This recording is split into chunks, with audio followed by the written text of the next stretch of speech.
తీసుకుంటామని నీ అబ్బ జాగిరా సవిత, నీ అబ్బ జాగిరా.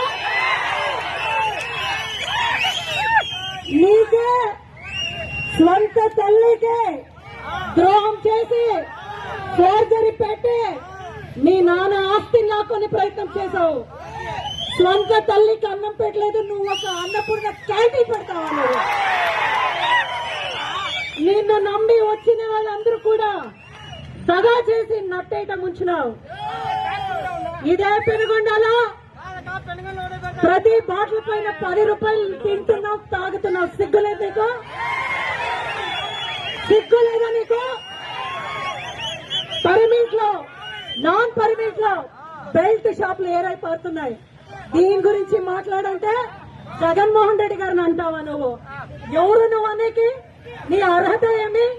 నీ మామకు వెన్నుపోటు పొడిచి ఫోర్జరీ కొట్టి డబ్బొస్తే నువ్వు మంత్రి అయినావు. ప్రజల గుండెల్లో నిరంతరంగా సంక్షేమ సామ్రాట్గా ఉన్నాడు జగన్మోహన్ రెడ్డి. ఇంకొకసారి జగన్మోహన్ రెడ్డి గారి గురించి మాట్లాడితే తోలు తీస్తాం.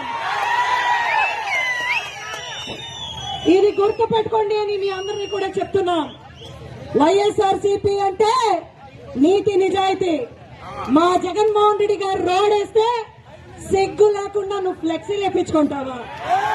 ఆఖరికి టాయిలెట్ రూమ్ కూడా ఇడిచిపెట్టలేదు చూడప్ప. ఈ టాయిలెట్ రూమ్ కూడా తక్కువ టాయిలెట్ రూమ్ పైన వేసుకోండి. టాయిలెట్ రూమ్, బాత్రూమ్ టాయిలెట్ లో కూడా ఫ్లెక్స్ వేసుకొని తని జిందాబాద్ కొట్టుకుంటున్న సవితకు ధిక్కారం.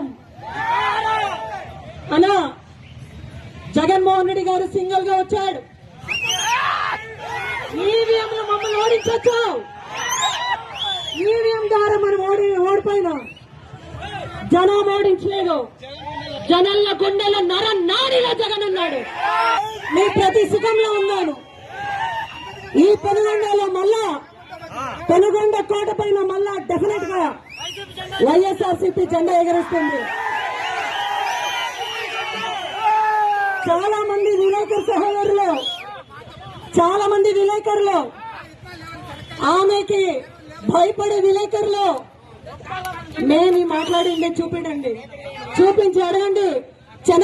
ఇత్నాలు ఏం చేస్తున్నారని అడగండి. కుల్లంకుషంగా మీరు కూడా ఒకేసారి ఇసుక తీసుకొని కర్ణాటకకు పోయి తింటున్నారు. కడపకి టీడీపీ వాళ్ళు అన్నం తింటలేదు, ఇసుక తింటారు, మట్టి తింటారు.